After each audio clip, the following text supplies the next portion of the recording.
नमस्कार, आप सभी लोग का पाटलिपुत्र जीके जिस क्लास में हार्दिक स्वागत है। आज हम लोग बिहार स्पेशल के अंतर्गत बिहार के भूगोल के बारे में चर्चा करेंगे और बिहार के भूगोल के अंतर्गत बिहार की मृदा के बारे में चर्चा करेंगे।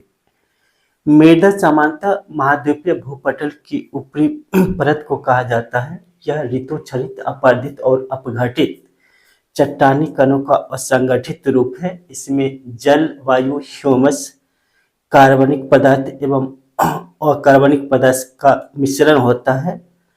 मृदा की उत्पत्ति कई कारकों की अंतरक्रिया का परिणाम है, जिसमें आधारभूत चट्टान, जलवायु, ह्यूमस, उच्चावच, ढाल एवं समय का महत्वपूर्ण योगदान होता है।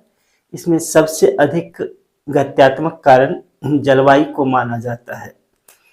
संरचनात्मक दृष्टि से मृदा को तीन भागों में बांटा गया है: क्षेत्रीय मृदा, अंतःक्षेत्रीय मृदा और अक्षेत्रीय। क्षेत्रीय मृदा को स्थानीय मृदा कहा जाता है और यह वह मृदा है जिसके चट्टानी कणों का ऋतुक्षरण उन्हीं क्षेत्रों में हुआ है और मृदा के खनिज गुण तथा चट्टानों के खनिज गुण समान होते हैं।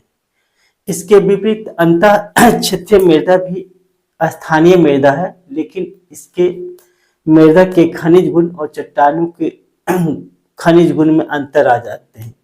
लेकिन अक्षेत्रीय मृदा में चट्टानी कणों का ऋतुक्षरण कहीं और हुआ है और ये अपर्दन के दूत के द्वारा कहीं और निक्षेपित हुए हैं, अर्थात चट्टानों का विखंडन कहीं और हुआ है और इसका जमाव या निक्षेप कहीं और हुआ है और इस प्रकार से बनने वाले मृदा को अक्षेत्रीय मृदा कहा जाता है। इस प्रकार संरचनात्मक दृष्टि से मृदा को तीन भागों में बांटा गया है: क्षेत्रीय मृदा, अक्षेत्रीय मृदा और अंतःक्षेत्रीय मृदा।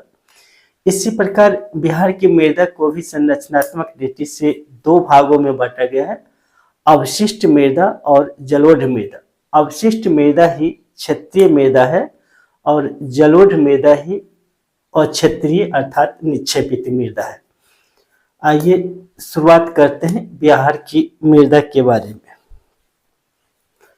संरचनात्मक दृष्टि से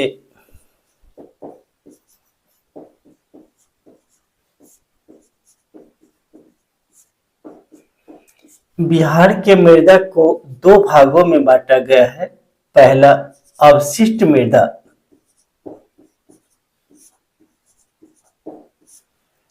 और दूसरा जलोढ़ मृदा।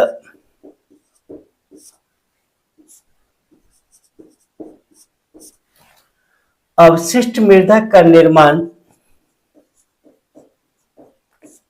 स्थानीय चट्टानों से हुआ है,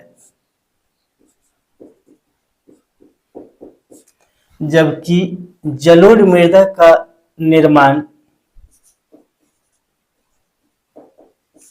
नदियों के निक्षेप का परिणाम है।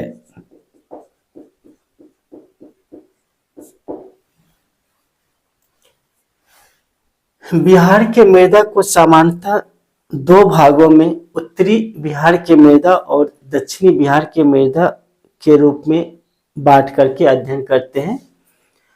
उत्तरी बिहार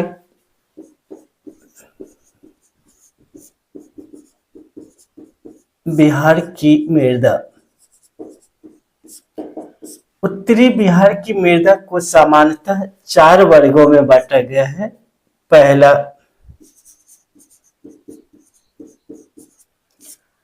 अवशिष्ट मृदा, दूसरा तराई मृदा, तीसरा नवीन जलोढ़ या खादर मृदा, चौथा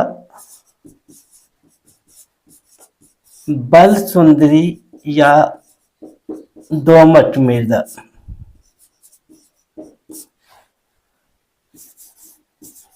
अवशिष्ट मृदा स्थानीय मृदा है। यह उत्तर पश्चिम बिहार के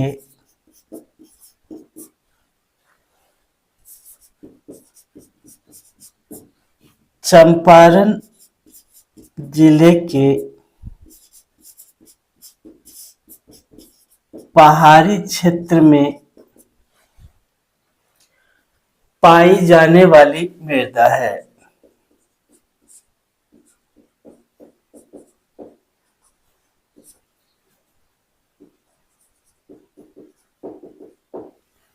यह मृदा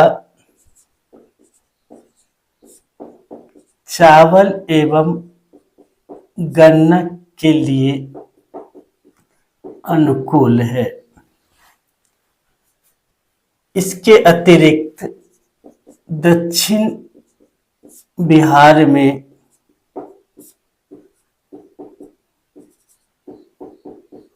छोटा नागपुर,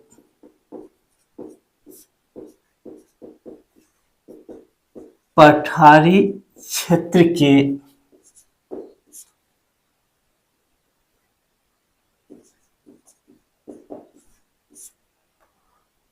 पहाड़ी भागों में इस प्रकार की मृदा पाई जाती है। अवशिष्ट मृदा के बाद दूसरा महत्वपूर्ण मृदा तराई मृदा है। तराई मृदा हिमालय के शिवालिक के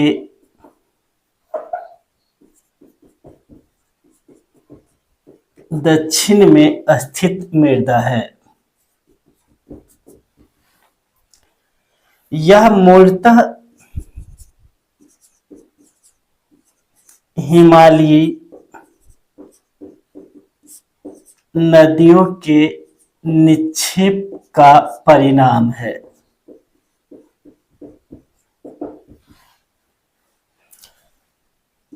तराई मृदा का विस्तार उत्तर में नेपाल की सीमा से लेकर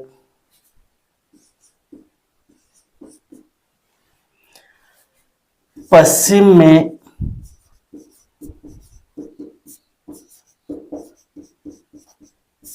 चंपारण से लेकर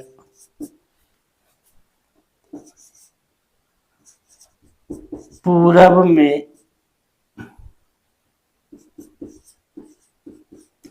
किशनगंज तक है। किशनगंज में इसकी सर्वाधिक चौड़ाई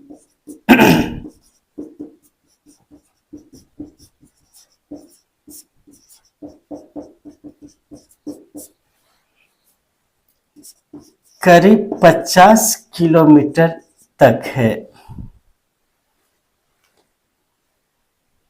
इस मृदा की विशेषता नमी धारण करने की है, जिसके कारण यह मृदा उन्हीं फसलों के लिए अनुकूल है जो नमी धारण करने की क्षमता रखता है। आइए एक बार रिवीजन करते हैं। संरचनात्मक दृष्टि से बिहार की मृदा को दो भागों में बांटा गया है, एक अवशिष्ट मृदा और दूसरा जलोढ़ मृदा। अवशिष्ट मृदा का निर्माण स्थानीय चट्टानों से हुआ है। जलोढ़ मृदा नदियों के निक्षेप का परिणाम है। मृदा को सामान्यतः दो भागों में बांटकर पढ़ा जाता है, उत्तरी बिहार की मृदा और दक्षिणी बिहार की मृदा। उत्तरी बिहार की मृदा को चार भागों में बांटा गया है: अवशिष्ट मृदा, तराई मृदा, नवीन जलोढ़ या खादर मृदा तथा बाल सुंदरी या दोमट मृदा। अवशिष्ट मृदा स्थानीय मृदा है। यह उत्तर पश्चिम बिहार के चंपारण जिले के पहाड़ी क्षेत्रों में पाई जाने वाली मृदा है। यह मृदा चावल एवं गन्ना के लिए अनुकूल है। दक्षिण बिहार के छोटा नागपुर पहाड़ी क्षेत्र में भी इस प्रकार की मृदा पाई जाती है। तराई मृदा हिमालय के शिवालिक के दक्षिण में स्थित है।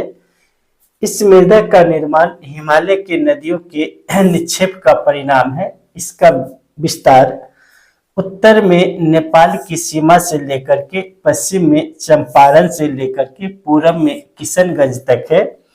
किशनगंज में इसकी सर्वाधिक चौड़ाई 50 किलोमीटर है।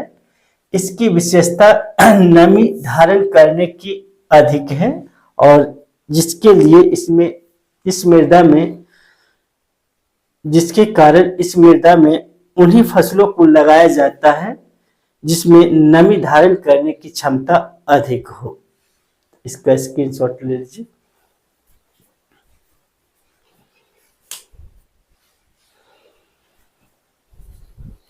अवशिष्ट एवं तराई मृदा के बाद मृदा का तीसरा महत्वपूर्ण भाग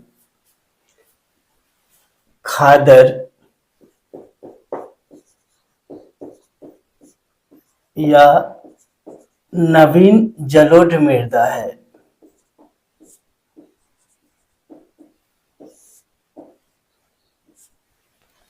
यह मृदा तराई के दक्षिण में स्थित है।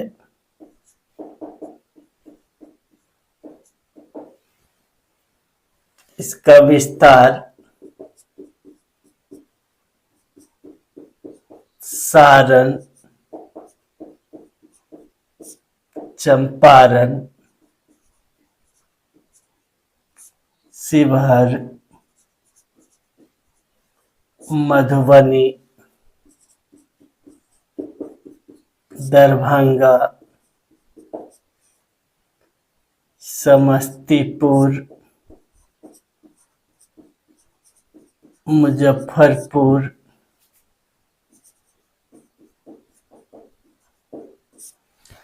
खगड़िया,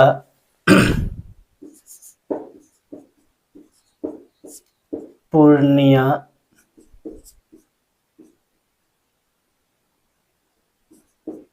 सहरसा,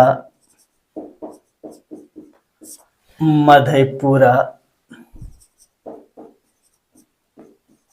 आदि जिलों में है। यह मृदा बाढ़ की विभीषिका के लिए प्रसिद्ध है।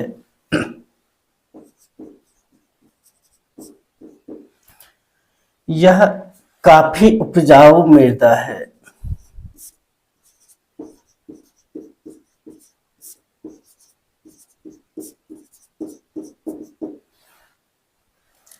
इसी मृदा पर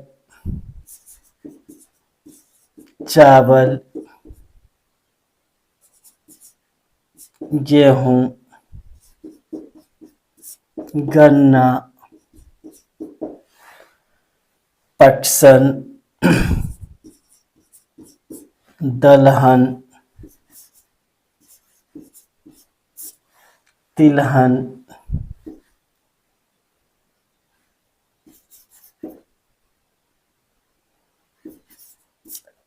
आदि कृषि कार्य किए जाते हैं। मृदा का चौथा महत्वपूर्ण भाग बलसुंदरी या दोमट मृदा है।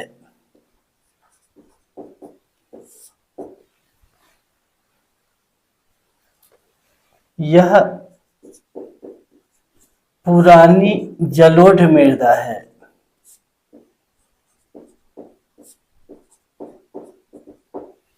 इसका विस्तार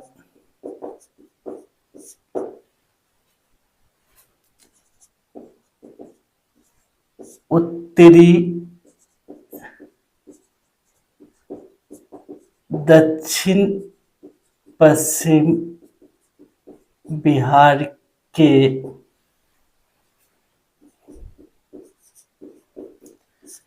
संपूर्ण सारण एवं चंपारण जिला में है।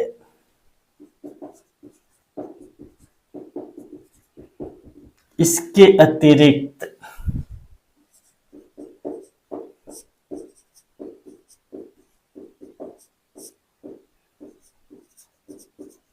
मधुबनी, दरभंगा, वैशाली,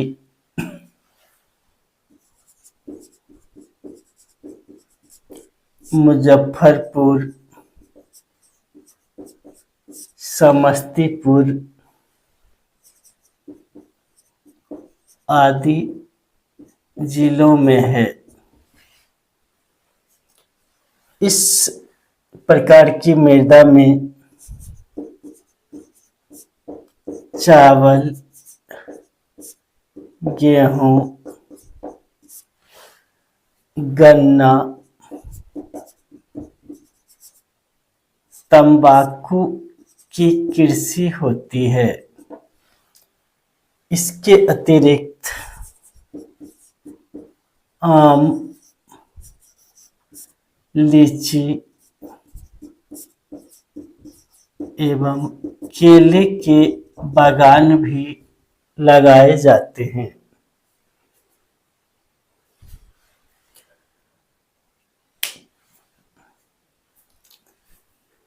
एक बार रिवाइज कर लेते हैं। उत्तरी बिहार में तीसरी प्रकार की मृदा खादर या नवीन जलोढ़ मृदा है। यह मृदा तराई के दक्षिण में स्थित है। इसका विस्तार सारण, चंपारण, शिवहर, मधुबनी, दरभंगा, समस्तीपुर, मुजफ्फरपुर, खगड़िया, पूर्णिया, सहरसा, मधेपुरा आदि जिलों में हुआ है। यह मृदा बाढ़ की विभीषिका के लिए प्रसिद्ध है। यह काफी उपजाऊ मृदा है। यह चावल, गेहूं, गन्ना, पटसन, दलहन, तिलहन आदि कृषि के लिए महत्वपूर्ण मृदा है। उत्तरी बिहार की चौथी मृदा बाल सुंदरी या दोमट मृदा के नाम से जानी जाती है। यह पुरानी जलोढ़ मृदा है। इसका विस्तार उत्तरी, दक्षिण, पश्चिम बिहार के संपूर्ण सारण एवं चंपारण जिले में हुआ है। इसके अतिरिक्त मधुबनी, दरभंगा, वैशाली, मुजफ्फरपुर, समस्तीपुर आदि जिलों में इस मृदा का विस्तार है।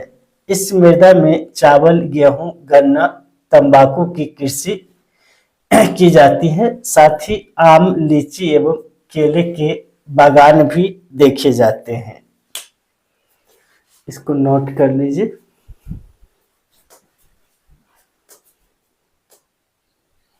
दक्षिण बिहार की मिट्टी को 3 भागों में बांटा गया है। पहला है ताल मिट्टी,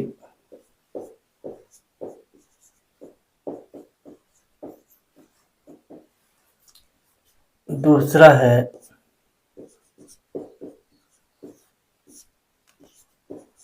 पुरानी जलोढ़ या करेल केवाल मिट्टी,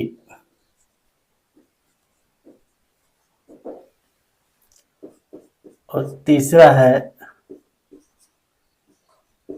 बालथर या लाल पीली मिट्टी।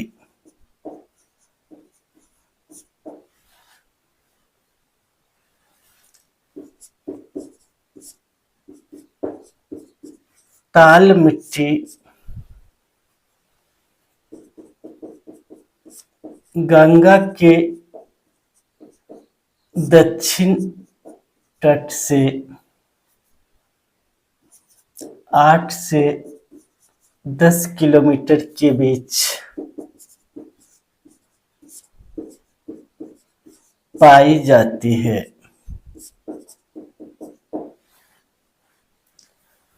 इसका विस्तार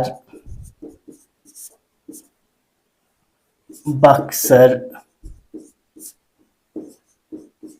पटना, मुंगेर, एवं भागलपुर जिलों तक है।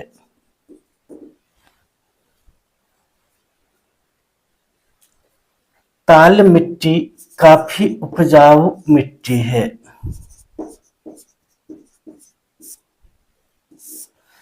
तथा इसमें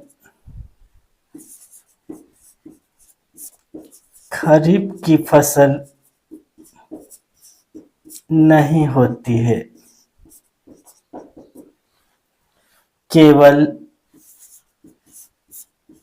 रबी की फसल होती है।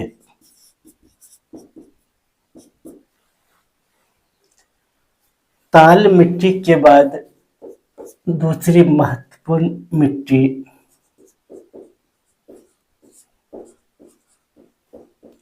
पुरानी जलोढ़ या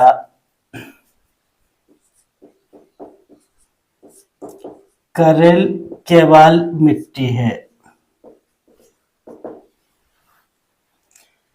यह मिट्टी उन क्षेत्रों में पाई जाती है जहां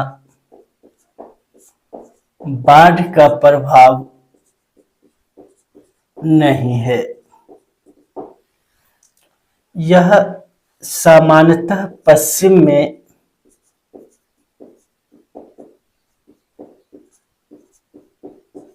रोहतास से लेकर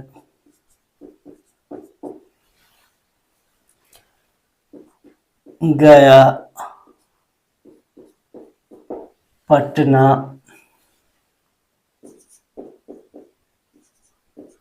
भागलपुर, मुंगेर जिलों तक पाया जाता है। यह मृदा चावल, गेहूं एवं मोटे अनाज के लिए प्रसिद्ध है। दक्षिण बिहार की तीसरी महत्वपूर्ण मृदा बालथर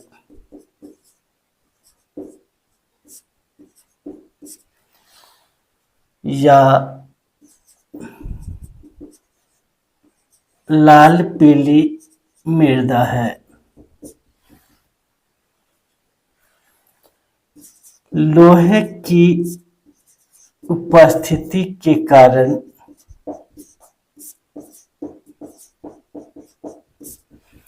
इसका रंग लाल है।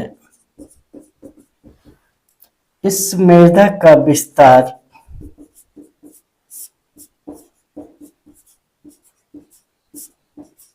पश्चिम में कैमूर की पहाड़ी से लेकर पूर्व में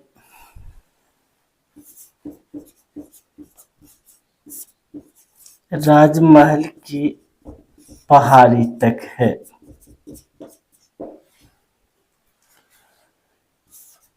यह उपजाऊ मृदा नहीं है।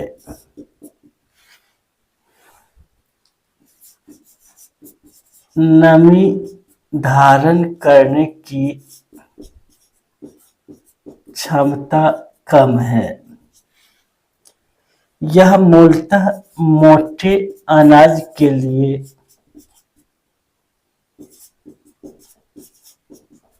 प्रसिद्ध है।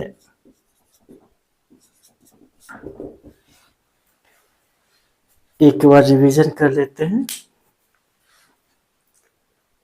दक्षिणी बिहार की मृदा को 3 भागों में बांटा गया है।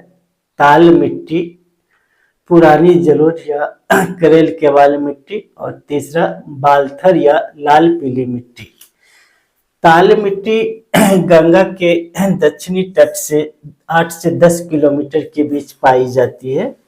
इसका विस्तार बक्सर, पटना, मुंगेर एवं भागलपुर जिलों में पाई जाती है। यह काफी उपजाऊ मृदा है। यह खरीफ फसल नहीं के बराबर होती है, रबी फसल अच्छी होती है।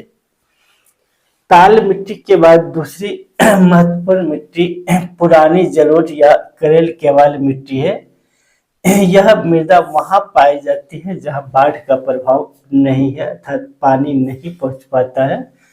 पश्चिम में रोहतास से लेकर के गया, पटना, भागलपुर, मुंगेर जिलों तक यह मृदा पाई जाती है।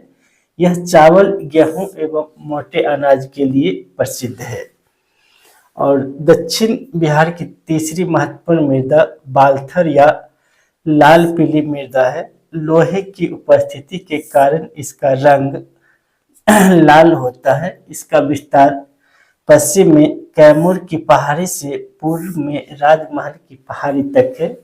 यह उपजाऊ मृदा नहीं है, इसमें नमी धारण करने की क्षमता कम है तथा यह मोटे अनाज के लिए प्रसिद्ध है। इसको नोट कर लीजिए।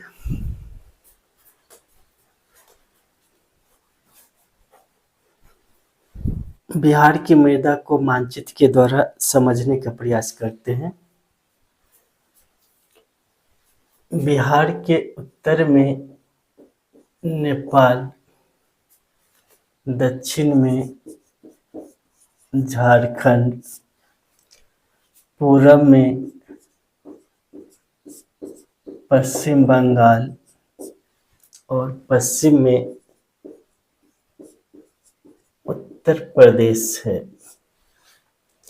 बिहार के बीच से होकर के गंगा नदी का प्रवाह है।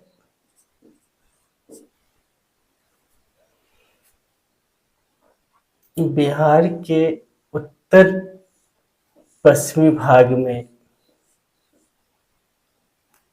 अवशिष्ट मृदा का विकास हुआ है।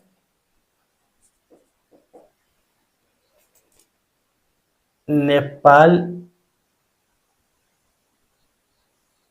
की सीमा से लेकर के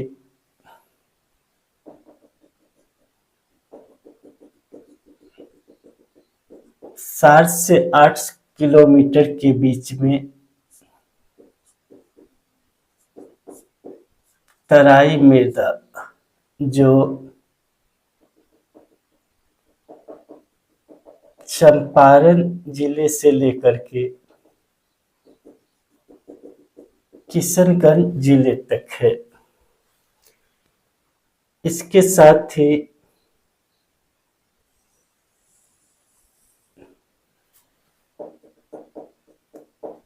तराई के दक्षिण में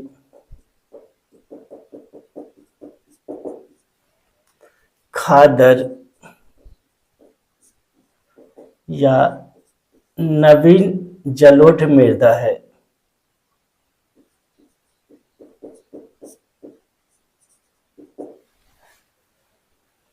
नवीन जलोढ़ मृदा के बाद उत्तरी बिहार के उत्तर पश्चिम भाग में सामान्यतः बलसुंदरी या दोमट मृदा का विकास हुआ है।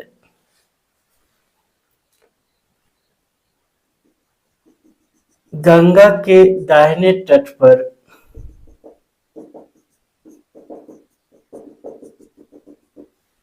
दस से 12 किलोमीटर के बीच ताल मृदा का विकास हुआ है। ताल मृदा के दक्षिण में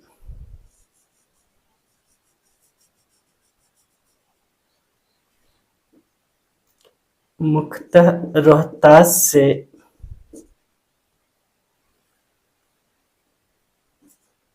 भागलपुर तक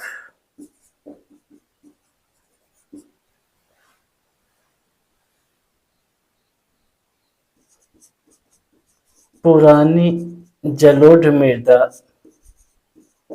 या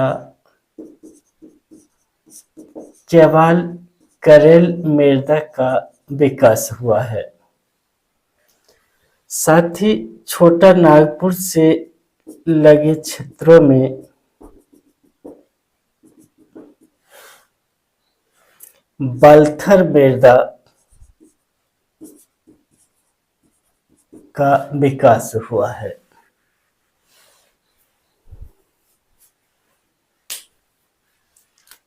एक बार फिर देख लेते हैं। बिहार के उत्तर पश्चिम भाग में अवशिष्ट मृदा का विकास हुआ। नेपाल की सीमा से लगे तराई क्षेत्रों में तराई मृदा का विकास हुआ है। तराई मृदा के दक्षिण में खादर या नवीन जलोढ़ मृदा का विकास हुआ है और उत्तरी बिहार के दक्षिण पश्चिम भाग में मूलतः बाल सुंदरी या दोमट मृदा का विकास हुआ है। गंगा नदी के दक्षिण में ताल मृदा का विकास हुआ है तथा रोहतास से लेकर के गया, पटना, भागलपुर होते हुए पुरानी जलोढ़ मृदा केवल या करेल मृदा का विकास हुआ है और इसके दक्षिण में छोटा नागपुर से सटे भागों में बालथर मृदा या लाल पीली मृदा का विकास हुआ है।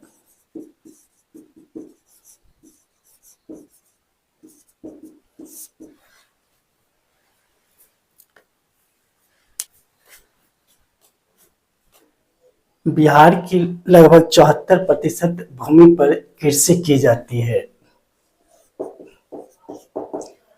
74% भूमि पर कृषि की जाती है। इसके अंतर्गत बिहार की 88.7% जनसंख्या कृषि एवं उससे संबंधित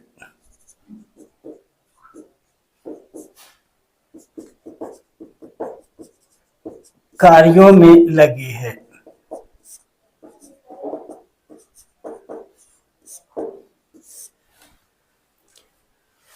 बिहार की मृदा क्षरण की समस्या है और लगभग 30% मृदा क्षरण की समस्या है। बिहार के 4.61% भूमि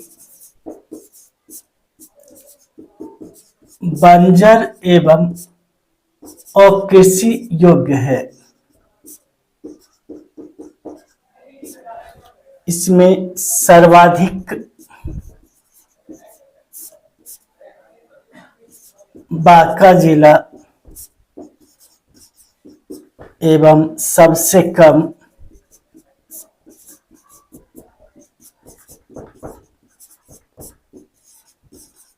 शिवहर जिला में है।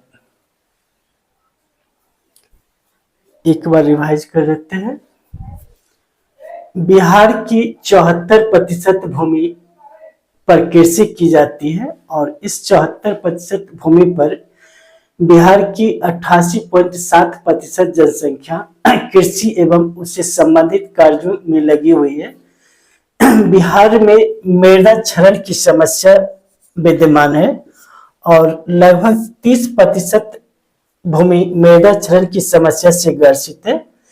बिहार में 4.61% भूमि बंजर एवं अकृषि योग्य है, जिसमें सर्वाधिक बांका जिला में और सबसे कम शिवहर जिला में है।